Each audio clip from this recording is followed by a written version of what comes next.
જય માતાજી મિત્રો, આજે અમે ચોટીલા ચામુંડા માતાજીના દર્શન કરવા માટે નીકળ્યા છીએ। સવારનો સમય છે અને આજનો દિવસ ખૂબ જ ખાસ રહેવાનો છે। હવે ચાલો આપણી યાત્રા શરૂ કરીએ।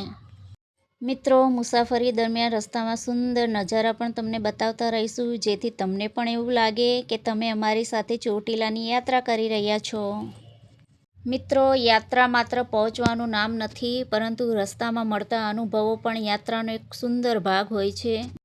તો આખરે ચોટીલા પહોંચી ગયા છે। અહીંયા ચામુંડા આવાસ છે। જો કોઈને રાત્રે રોકાવું હોય તો અહીંયા રોકાઈ શકે છે। સામે દેખાઈ રહ્યો છે ચોટીલો ડુંગર, ઉપર માતાજીનું પવિત્ર સ્થાન। અહીં પહોંચતા જ એક અલગ જ પ્રકારનો આધ્યાત્મિક વાતાવરણ અનુભવાય છે। ચોટીલાના મેઇન ગેટથી હવે અમે કાર પાર્કિંગ તરફ જઈ રહ્યા છીએ। તો આ ચોટીલાનું રંગબેરંગી બજાર છે, જ્યાં વિવિધ વસ્તુઓ મળી રહે છે, પ્રસાદ વગેરે। અહીં વચ્ચે માતાજીના મઢનું સુંદર બાંધકામ થઈ રહ્યું છે। તેની સામેની દિશાએ રૌદ્ર મહાકાળી અને પારદેશ્વર મહાદેવનું મંદિર પણ છે। તો ગાડી પાર્કિંગમાં મૂકીને અમે આગળ ડુંગર તરફ જઈ રહ્યા છીએ। ડુંગર દેખાઈ રહ્યો છે સરસ, ઘણા ભક્તોની ભીડ છે।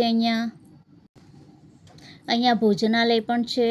તો ડુંગર દેખાય છે, ઉપર માં લખેલું છે, માની ધજા લહેરાય છે અને અહીંયા આવીને શાંતિનો અનુભવ થાય છે। અહીંયા નીચે પણ મંદિર છે। તો હવે અમે ડુંગર ઉપર ચડવા માટે પ્રયાણ કરી રહ્યા છીએ। અહીં માતાજીની પૂનમની તારીખની યાદી છે। લોકો અહીં દર્શન કરી રહ્યા છે। અહીંયા ગૌશાળા માટેનું દાન અહીં સ્વીકારવામાં આવે છે।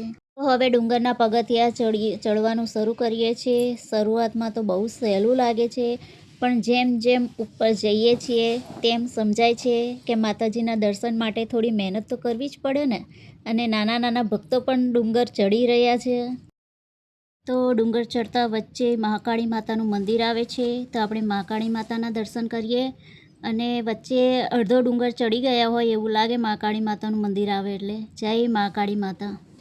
જેમ જેમ આપણે પગથિયા ચડીને ઉપર જઈ રહ્યા છીએ, તેમ તેમ નીચેનો નજારો વધુ ને વધુ અદ્ભુત થતો જાય છે। ચારે બાજુ ફેલાયેલી આ ખુલ્લી ધરતી, ક્ષિતિજ સુધી લંબાયેલા રસ્તાઓ અને હવામાં લહેરાતા વૃક્ષો, આ બધો નજારો જોઈ મન પ્રફુલ્લિત થઈ જાય છે।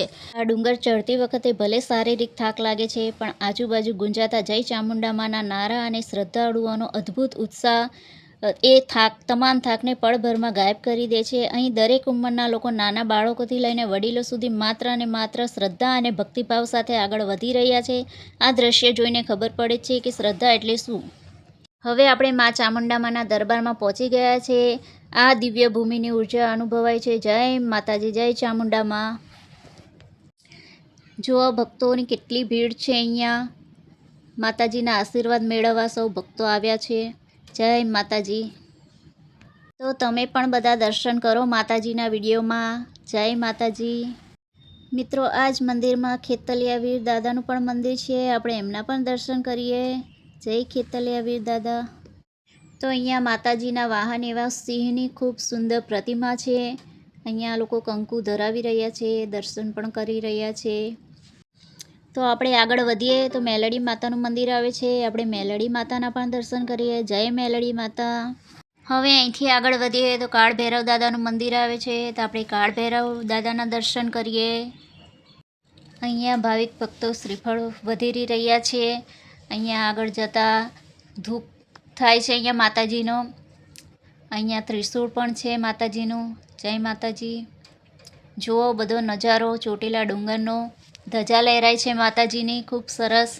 આ ઊંચાઈ પરથી દેખાતું આકાશ અને ધરતીનું મિલન જાણે જીવંત કેનવાસ જેવું લાગે છે। ડુંગરની આ ઠંડી ઠંડી પવનની લહેરો અને ચારે તરફ ફેલાયેલી શાંતિ આત્માને તૃપ્ત કરી દે છે। હવે આગળ વધીએ તો આપણે ગર્ભગૃહમાં દર્શન કરીએ। દેવાધિદેવ મહાદેવના પવિત્ર એવા શિવાલયના, જે સાક્ષાત ચેતના અને પરમ શાંતિનું પ્રતીક છે। પછી સ્વયંભૂ દેવીના દર્શન કરીએ। એથી આગળ વધીને તો સંતોષી માતાની આગળ શીશ ઝુકાવતા હૃદયમાં પરમ સંતોષ અને ખુશીની લહેર દોડી જાય છે। અને હવે મગરની સવારી કરનારી મા ખોડિયાર અને તેમની 7 બહેનોની આ એક સાથે પાવન ઝાંખી કરીએ। 7 બહેનોનું દિવ્ય મંદિર છે।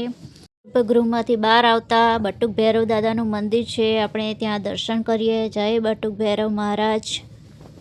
તો ચોટીલાની આ ધરતી માત્ર એક સ્થાન જ નથી, પણ શક્તિ અને ભક્તિનો અદ્ભુત સંગમ છે. અહીંયા આવતા જ માનવ જીવન ધન્ય બની જાય છે. તો મિત્રો, તમને આ ગમ્યો હોય વિડીયો તો લાઈક કરો, શેર કરો. જય મા ચામુંડા લખજો કોમેન્ટમાં પાછા હો. જય માતાજી.